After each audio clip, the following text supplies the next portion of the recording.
What's going on, Guardians? It's Tizzle here, and in this video I want to talk about the strength of the Prismatic subclass and whether or not it's a problem for the balance of Destiny 2. Now, to be clear, I love Prismatic. When it was showcased last spring, I was hyped as hell about the potential that the subclass had to offer. I was salivating at the build potential for it. And then Bungie also introduced exotic class items to take build crafting to the next level. You would now have access to Star Eater supers on every class, Invis from Spirit of the Assassin. The possibilities were endless. I also made a video shortly after the final shape discussing why Prismatic was the best subclass in the game. Essentially, it eliminated every weakness. It allowed you to build for whatever the activity called for. As a PvE player, I'm going to focus on the PvE side of the subclass, but it's also been a problem in PvP. I know Bungie has made some subclass tuning adjustments specifically for PvP, but even then, the ability spam can definitely get out of control. So I've wanted to talk about this for a while now, but now feels like the perfect time because we recently got a Twit update from Bungie telling us about some new Arc and Void aspects that are coming to the game. And while I'm very excited to get my hands on them to test things and make some builds around them, on the other side of the coin is the fact that it's just a really tough sell to take Arc into endgame content. If I'm soloing a GM or a dungeon, having the ability to weaken and proc Radiant is just super powerful. Now, I know a lot of people play this game with friends and not solo, but I'm just saying. Arc not having access to a buff or debuff definitely hurts its endgame viability, hence why it's hard to get overly excited for these new additions. So let's talk about why Prismatic is a bit of a problem. As I spoke about in my video back in June, it lets you build for any activity.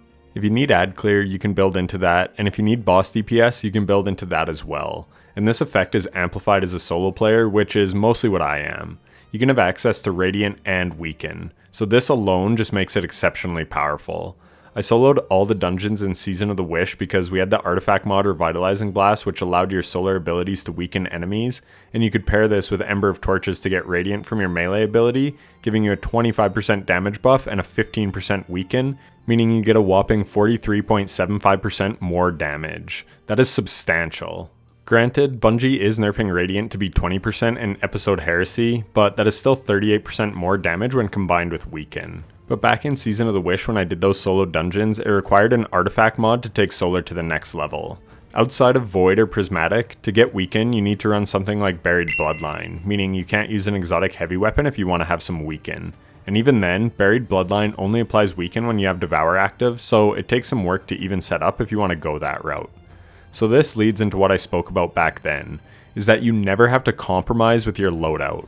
If you know what you're doing with build crafting with Prismatic, then you can have the best of all worlds. You can get access to Weaken and Radiant just from your subclass alone, meaning you can also run the best weapons for whatever the activity calls for. Where with the standard subclasses, they all have pros and cons. Arc is the ad clear setup. It has access to Ionic Traces so that you can spam your abilities more than the other subclasses, and then you have Jolt, which can damage numerous targets at once. You don't have access to Weaken or Radiant, so your single target damage takes a hit when you run Arc, but you can have amazing ad clear. We are getting Bolt Charge in Heresy, which will help single target damage a bit more, and this does look really fun and powerful, but I'm not sure it can make up for having no access to Weaken or Radiant. Additionally, you don't have access to any health regeneration. Amplified is getting some damage resistance, and you can also run Spark of Resistance for even more DR, so you'll be less of a glass cannon than before, which will help, but Solar has Restoration and Void has Devour, so it's just tough to compete. And I love the Arc subclass. I think it's so fun with the ability spam and Jolt and being amplified so that you can run quickly. It's just a high octane subclass that really jives with how I play. This season, I did some Geomag solo GM runs just because I love Chaos Reach and Geomag stabilizers. I just find it so fun. But if Chaos Reach was available on Prismatic, then I would just flat out be throwing if I chose to run Arc instead of Prismatic. So next, let's look at Solar. Since the 3.0 rework, Solar has been the strongest mono subclass. You have access to Radiant, which is now going to be a 20% damage bonus, and then you can also build into Restoration, which gives you constant healing. This fundamentally changes the way you play Destiny. In the past, if you took damage from an enemy, you would have to hide and take no damage to regen your health, but Restoration bypasses this need. You can gain health even as you take damage. This allows you to play much more aggressively and changes how you can play. It's just extremely strong. And then with Radiant, this is basically mandatory for raid boss scenarios so you can deal more damage. But in something like a solo GM, A 20% damage bonus will translate into a lot of saved ammo over a run, because as long as you proc Radiant before dealing boss damage or damage to a champion, you will take it out in fewer shots, making your ammo go further. So Solar is excellent. Next is Void. Void has pretty easy access to Weaken, and you can get Devour for amazing health regen. So this basically has the same benefits as Solar. And you can also get access to a Void Overshield for strong damage resistance to make you even tankier. And you can also have Invis, which is an easy way to accomplish objectives or get out of a pinch if you're caught out of position. So all these factors combined make Void very strong. Stasis is the lockdown subclass, giving you great crowd control. You can slow and freeze enemies to buy time, which is great, and shattering stasis crystals gives you awesome ad clear and decent single target damage. But much like Arc, it lacks single target firepower and doesn't have much damage resistance and very little health regen. That being said, they are buffing Frost Armor in episode Heresy as well. And finally we have Strand, the high actions per minute subclass. You can get fast ability cooldowns, and you even have a unique number of abilities. Strand Warlock and Titan have 3 melee abilities, and Strand Hunter has 2 grenades. The increase in abilities combined with fragments and aspects that can give you even quicker cooldowns on those abilities makes it an ability spam subclass.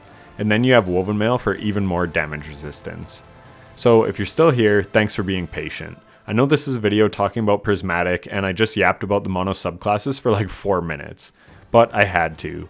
I had to talk about the strengths and weaknesses so that you can see how the other subclasses were balanced.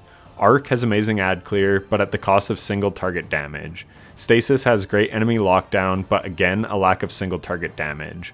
These subclasses were balanced around a certain identity. But Prismatic essentially has all the strengths and none of the weaknesses. You get more fragments, a minimum of 5 and up to 6, where with the other subclasses you have a max of 5, but typically you can only use 4. This makes you have to have some give and take. Do you want to build into Devour or Weaken or Invisibility? You have to pick and choose, where Prismatic really doesn't make you have to choose a downside. You can build into all the best stuff and at worst take a bit of a stat hit. And then Strand is the high ability uptime, high actions per minute subclass. Well, Prismatic takes it to the next level. Once you pop Transcendence, you can literally spam your abilities for sometimes up to like a minute if you're on Consecration Titan. But even on more quote-unquote balanced setups on Prismatic, you get a ton of ability spam. Solar Warlock is balanced. You can run Ember of Torches for Radiant from your melee, but when you use that melee, it is gone and you have to wait for the cooldown. But with Prismatic, you can just throw on Arcane Needles and now you have 3 melees to use. This gives you triple the uptime on Radiant. And then if you run out of melees, well, now you just pop Transcendence and you get all your melees back. Transcendence gives you insanely high ability uptime, and you can extend it as long as you are slaying out and getting kills. This also replaces your grenade with a Transcendence grenade. This gives you even more utility. On Warlock, you could run Storm Grenades with Facet of Dominance, as this will allow your Arc Grenades to apply Jolt, and then your Transcendence Grenade will apply Weaken because it is a combo of Void and Stasis. So it will weaken a target and slow and freeze it. And then when Transcendence is over, you will have your Arc Grenade back. You can then throw that and make Ionic Traces from jolting targets, which reduces your ability cooldowns even more. And if you make your build properly, then you can have extremely short Transcendence cooldowns. If you have mostly light weapons, then you can use an area denial frame GL like Lost Signal to give you huge Darkness Transcendence energy, and then just slay out with your light weapons and abilities, and next thing you know, you're Transcendent again, so you can spam your abilities over and over, and then get your grenade ability back when it's done, and then just rinse and repeat. To me, the true outlier with Prismatic is Transcendence, but it is a huge part of the identity of the subclass. So what do? I'm not too sure, but it's just so powerful. It gives you a 5% weapon damage bonus on top of all the other buffs and debuffs, and you can spam your abilities while you're in it. So you can throw your grenade to weaken a target, and then an Arcane Needle melee which also unravels the targets, as well as proc Radiant. So for the small investment of running 2 fragments, you're dealing 45% more damage than you otherwise would be, literally all because you did was pop Transcendence and threw 1 grenade and 1 melee. That is absurd, and a far higher damage bonus than any other mono subclass really has access to. And like I said, with how often you get Transcendence, it is just way out of band. And as I mentioned earlier, all the damage from these abilities mean you have to expend less ammo, and when you do shoot your guns, they will hit super hard, meaning you'll save ammo with every shot that you take. Contrast this with Arc. You just feel extremely weak. You can't debuff or buff on demand, so it makes your weapons feel weak on single targets. And none of this would really be much of a problem except for the fact that Bungie has to build the game around the existence of this new subclass. And that is the real problem. Salvation's Edge was probably balanced around Prismatic, but that isn't a huge deal because you're in a fire team of 6 and usually stacking buffs and debuffs anyways. But where it really feels bad is the new dungeon, Vesper's Host. I wanted to do a fun challenge where I beat Warlord's Ruin on every subclass, but I got too busy and didn't have the time. So then I thought maybe I'll do it on Vesper's Host, but it would be such a slog that it wouldn't even be fun. The final boss has like 16 million health. But on Prismatic, that is quite doable in a 3 phase. But if you wanted to use Arc or Stasis, you would pretty much be looking at a 10 phase. And to me, that is a problem. But what can you do? Do you buff the shit out of Arc so it's stronger but then loses its identity? Or do you nerf Prismatic? Well now, if you do that, then all the content that's balanced around Prismatic is now overtuned because the strongest thing now just got weaker. So now it feels awful to run on everything. Liminality was also based around Prismatic, and I've beat it on mono-subclasses, but I knew I was throwing by not running the meta. You damn near need healing thanks to the insane amount of adds in some of the parts, and the final boss just has a shit ton of health, meaning you almost need access to Radiant, especially if you're solo. This is not good game design. If you're balancing everything around something that is overpowered, then the things that aren't overpowered are going to feel really bad to run. I can still slay the hell out on Geomag Warlock, but I know that I would be so much better if I was running any number of Prismatic builds. And don't even get me started on Consecration Titan. I love my Pyrogale Titan build, but it was balanced because you only got 1 Consecration Slam.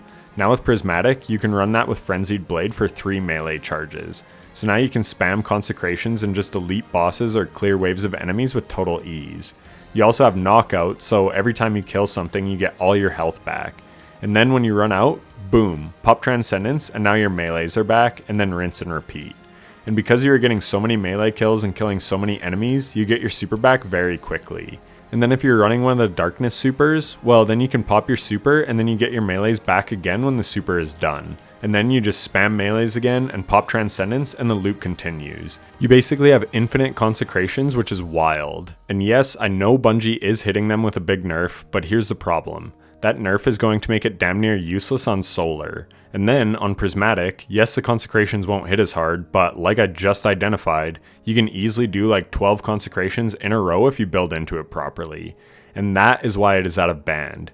Yes, the damage is a lot too, but it is balanced on Solar thanks to having only 1 melee. With Prismatic, you have 3, and then you have 3 more after your super, and then you have a ton during Transcendence. So this nerf isn't really getting to the root cause of the issue. The root cause is having 3 fucking melee charges. What Bungie needs to do is just not allow Consecration to be equipped with Frenzied Blade. Problem solved, and it would keep it usable on Solar.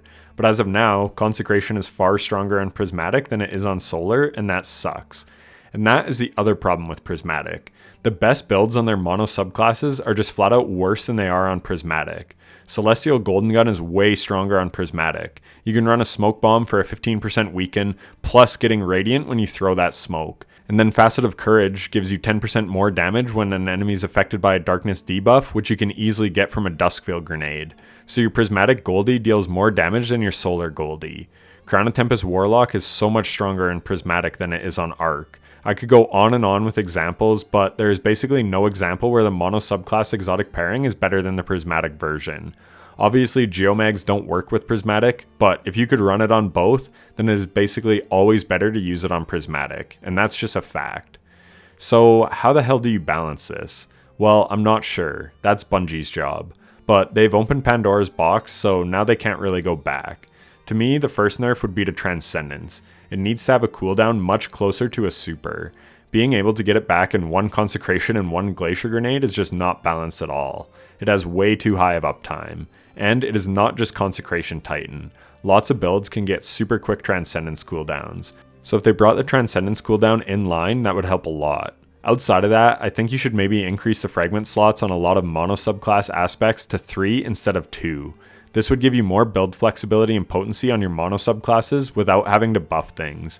And some people have mentioned a second super bar or Transcendence type bar for the mono subclasses as well. This is also a decent idea, but it would require a lot of thought and building into. It is a pretty neat idea though. But I think increasing how many fragments you can use would be a great first step to catching up the base subclasses with Prismatic. and then toning down Transcendence so you don't have such high uptime.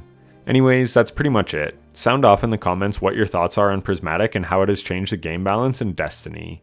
For me, it's night and day. I initially had a ton of fun with it, but now it just feels way too powerful. So much so that I've gone back to messing around with some old builds on the Mono-subclasses just for a change and because I find it more fun. If you liked this video, then be sure to hit the like button and subscribe for more Destiny 2 content. I'll catch you in the next one. Take care. Hey, if you're still here, then thanks so much for watching to the end. If you like what I do and you want to support me further, then consider becoming a channel member. You'll get your name featured on the end screen, custom badges, and other cool rewards. You can also join my community Discord if that interests you, and if you want to see me stream, be sure to follow me on Twitch at itstizzle7 where I stream semi-regularly. Those are linked in the description. Anyways, that's enough self-promotion. Thanks for watching. Take care.